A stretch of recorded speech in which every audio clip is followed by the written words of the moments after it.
You ask Tiger to calculate. This deals with linear inequalities with one unknown. The final result is x greater than -2.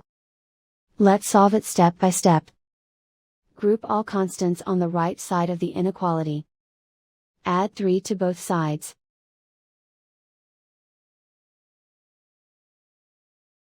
Simplify the arithmetic.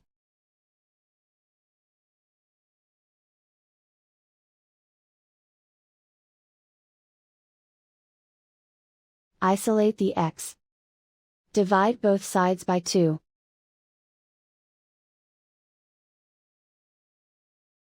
Simplify the fraction.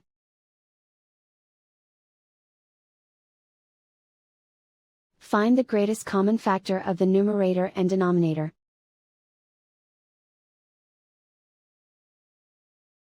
Factor out and cancel the greatest common factor.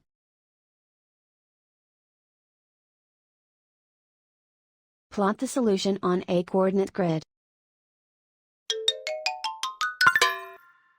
And so the final result is x greater than -2.